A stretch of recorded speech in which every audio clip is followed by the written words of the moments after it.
Pues para terminar esta parte que corresponde a fundamentos de contabilidad financiera, vamos a terminar con un concepto muy importante que se conoce como razones financieras. Las razones financieras permiten comparar el desempeño de una entidad económica. Se calculan mediante una división que permite calcular la proporción relativa de un monto con respecto a otro. Las razones financieras pueden enfocarse en los siguientes rubros. 1. Rendimiento, es decir, el producto de una inversión. 2. Productividad, el aprovechamiento de la inversión, que lo podemos ver desde el punto de vista de la ingeniería como la eficiencia con la cual se utilizan los recursos. 3. Apalancamiento, es decir, las proporciones en las fuentes de financiamiento. Cuánto se financió con deuda, cuánto se financió con capital. Liquidez, número 4. Los recursos disponibles para enfrentar los compromisos de corto plazo. Es decir, si tenemos efectivo para hacer frente a nuestras obligaciones, o cuánto. Y último, 5. Flujo de efectivo, movimiento de recursos en efectivo o su equivalente. Muy bien, pues vamos a ver algunas de las más importantes, hay muchas, pero aquí solamente vamos a mencionar las más representativas en cada uno de estos rubros. En cuanto a rendimiento, hay una que se llama resultado neto a ventas netas y también se le conoce como margen neto de utilidades. Y como ven es una división, tomamos el resultado del ejercicio y lo dividimos entre ventas netas. Es una razón de rendimiento en el sentido de que si yo tengo, digamos, registrado en mis cuentas que tuve una venta neta por 100 pesos, pero al final de todo el estado de resultados veo que como resultado del ejercicio me queda 30 pesos, entonces estoy viendo que mi margen neto de utilidades es de 0.3, esto es igual al 30%.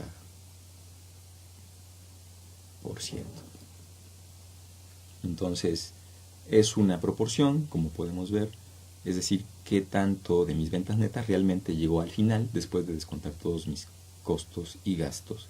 En este sentido, todas las razones son parecidas, comparamos un valor contra otro. Aquí estamos comparando el resultado del ejercicio contra ventas netas. Muy bien. Otra es resultado neto a capital. Se le conoce también como rendimiento de capital contable y es el resultado del ejercicio sobre el capital contable. Es una suerte de rendimiento porque asume, ¿verdad?, que hay un capital que aportan los socios y tenemos el resultado del ejercicio, y entonces es como cuando metemos dinero a una inversión, los accionistas, y quieren saber cuántos réditos les está otorgando como un todo. Entonces por eso se llama rendimiento de capital contable, es el rendimiento visto desde el punto de vista de las aportaciones de los accionistas. Razones de rendimiento también tenemos para resultado neto a activo, y esta se conoce como rendimiento de la inversión. Tenemos el resultado del ejercicio y lo dividimos entre el activo total.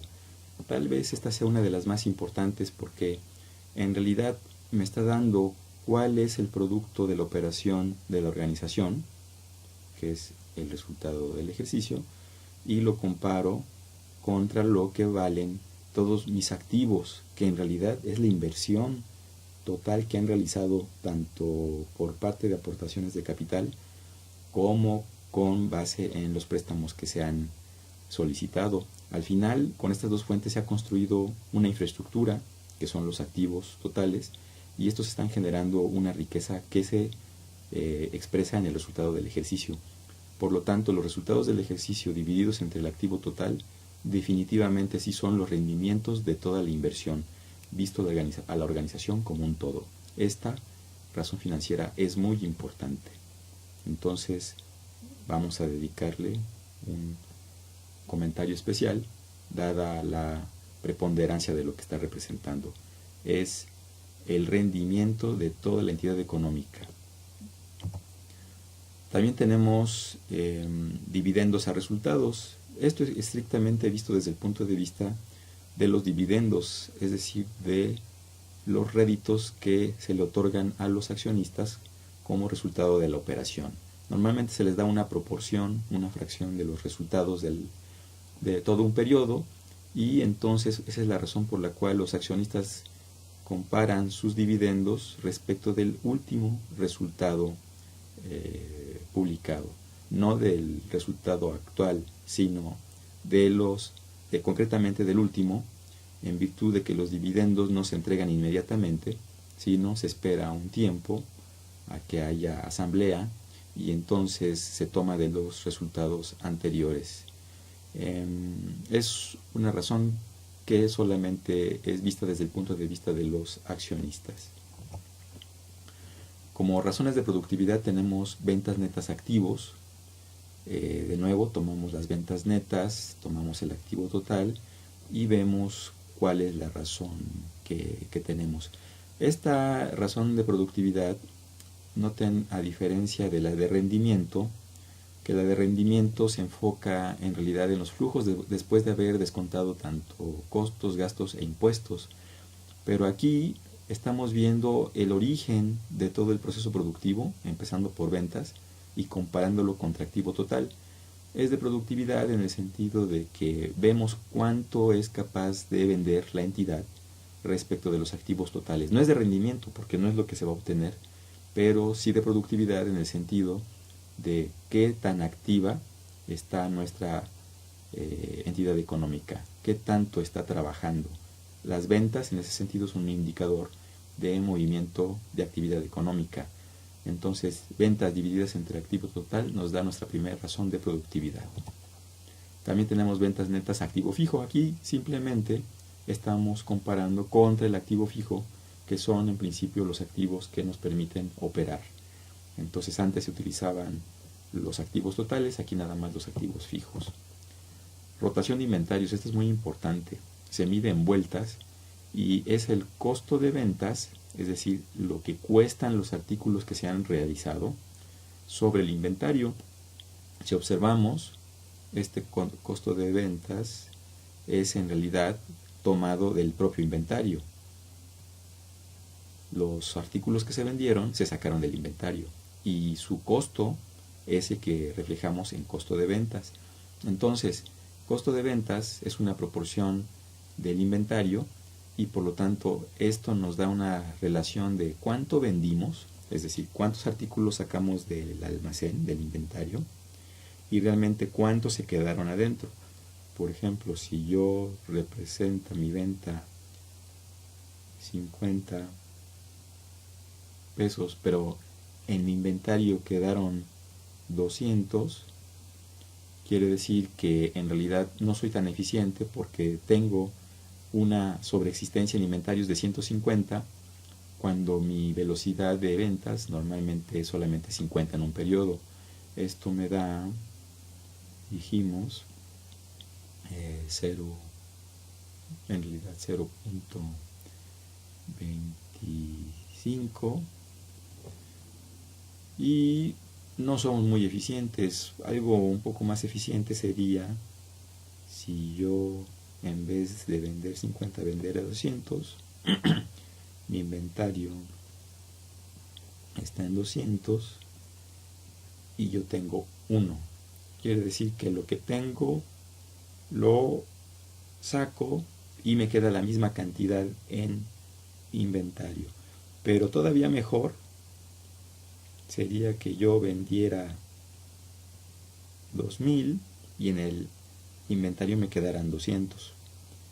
Quiere decir que yo vendí 10 veces lo que tengo en mi inventario. Son más eficientes las organizaciones cuando la rotación de inventarios es mayor que 1. Indica que tengo un mínimo en almacén, pero que estoy moviendo muchas veces ese almacén. Por lo tanto, esta es una de las razones más importantes. Preferimos una rotación de inventarios siempre mayor que 1. Tenemos también la razón que se conoce como periodo de cobranza. Tenemos la cuenta que está en activo circulante, que se llama cuentas por cobrar, que tiene que ver con los productos o servicios que se vendieron a los clientes a crédito, y la cuenta de ventas a crédito que está en el estado de resultados. Entonces esta razón, cuentas por cobrar entre ventas a crédito multiplicado por 360 días, nos da un periodo de cobranza estimado. Tenemos también intereses a pasivo con costo.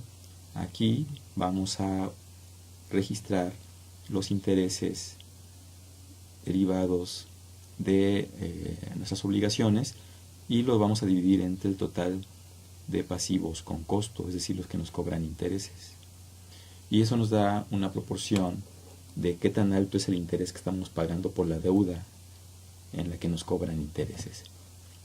Como razones de apalancamiento tenemos una que se conoce como razón de endeudamiento, que no es otra cosa más que el pasivo total entre el activo total. Y no es otra cosa más que la proporción que guarda nuestra deuda total respecto de nuestros activos totales. Tenemos también la razón de apalancamiento, que nos indica cuál es la proporción de nuestros pasivos respecto de nuestro capital. Esto esencialmente nos da una estructura de financiamiento en el sentido de que podemos saber cuál es la proporción que tenemos en recursos obtenidos de deuda y recursos obtenidos por aportaciones de los accionistas. O en pocas palabras, por cada peso de deuda, ¿cuántos pesos han aportado los accionistas? O mejor dicho, por cada peso de los accionistas, que sería el capital contable, ¿verdad?, ¿cuántos pesos se han obtenido por cuenta de deuda? Tenemos también pasivos a moneda extranjera, es decir, la proporción de deuda que se ha contratado con el extranjero en moneda extranjera respecto de los pasivos totales. Tenemos también pasivos de largo plazo respecto a activos fijos. Este es muy importante porque normalmente los activos fijos deben de financiarse con deuda de largo plazo. Más específicamente, la deuda de largo plazo debe de usarse para activos fijos exclusivamente, nunca para gasto corriente. Entonces esta razón es muy importante porque nos está indicando qué proporción del pasivo de largo plazo tenemos respecto de los activos fijos. Nos da una idea de la salud de la organización. Tenemos también intereses pagados respecto del resultado de la operación. ¿Qué proporción de nuestro resultado de la operación se va en intereses? Tenemos también ventas netas a pasivo total. Básicamente es una idea de cuál es la proporción de nuestras ventas respecto del pasivo total. Buscamos que esas ventas netas respecto del pasivo total sean significativas. De otra manera, la posibilidad de pagar nuestra deuda es mínima. Entonces es importante. Razones de liquidez. La primera que tenemos es una que se conoce como índice de solvencia y se calcula tomando únicamente los activos circulantes y dividiéndolo entre el pasivo de corto plazo. Como vemos, estamos hablando de nuestros compromisos de corto plazo, nuestras obligaciones que en el corto plazo tenemos que enfrentar, y por eso solamente tomamos en cuenta el activo circulante, lo que eventualmente tenemos disponible para obtener efectivo y poder enfrentar estas obligaciones. También tenemos activo circulante sin tomar en cuenta el inventario, dado que el inventario no es precisamente realizable, depende de las ventas, y en todo caso lo que realmente queda disponible es lo que está en caja más productos financieros de inmediata realización. Entonces por eso a los activos circulantes les quitamos el inventario para realmente ver qué tenemos disponible como flujo de efectivo para hacer frente a nuestras obligaciones de corto plazo. A esta razón se le conoce como prueba de ácido y es muy socorrida en el ámbito de las razones financieras. Activo circulante a pasivo total. Bueno, pues ahí lo que tenemos es nada más de los recursos que tenemos disponibles en el corto plazo respecto de los pasivos totales. Activo disponible a pasivo de corto plazo. Digamos, una cosa son los activos de corto plazo y otra cosa son los flujos de efectivo realmente disponibles. Por eso, esta se conoce como solvencia inmediata y no es otra cosa más que los valores que realmente tenemos disponibles, caja y bancos e inversiones de realización inmediata. Todo esto sobre pasivo de corto plazo. Esta también es muy importante, nos indica cuál es nuestra capacidad real para hacer frente a nuestras obligaciones de corto plazo. Luego vamos con las razones de flujo de efectivo. Estas se derivan de las cuentas que se registran en el estado de cambios. Por eso dice aquí recursos derivados de la operación sobre ventas netas. Es esencialmente los recursos que tienen su origen en la operación de la empresa respecto de las ventas. Esencialmente lo que estamos viendo es aquí cuáles son los flujos de efectivo que generó nuestra operación y lo comparamos contra ventas netas, o en pocas palabras, de las ventas netas, cuánto realmente se tradujo en flujos de efectivo. Esta razón es flujo derivado de cambios en el capital de trabajo versus ventas. Recordemos que el capital de trabajo no es otra cosa, digamos, recurriendo a la ecuación contable que nos dice que activos es igual a pasivos más capital, y de la misma manera el capital no es otra cosa más que activos menos pasivos. Entonces el capital de trabajo es simplemente los activos circulantes menos los pasivos de corto plazo, o en pocas palabras, los recursos que tenemos disponibles considerando nuestras obligaciones. Cuando dividimos este monto sobre ventas netas, obtenemos esta razón de flujo de efectivo. Bueno, tenemos también la razón de intereses versus flujo por operación. Esta nos indica la proporción que representan los intereses pagados respecto de los ingresos que genera la operación de la entidad económica. También podemos saber cuál es la proporción de financiamiento externo respecto del financiamiento que tenemos. El financiamiento externo, ¿verdad?, lo que no se obtiene por recursos propios sobre los recursos totales de financiamiento, a saber, lo que correspondería a deuda respecto del total de financiamiento. También los recursos propios respecto al total de financiamiento, es decir, los recursos que provienen de accionistas respecto del total de financiamiento. Finalmente, ¿cuál es la proporción entre adquisiciones de activo fijo y el flujo aplicado a inversión? Digamos, esto nos permite saber qué proporción, ¿verdad?, de las compras se fueron a infraestructura que nos va a permitir ser productivos. Y bien, con esto terminamos las razones financieras.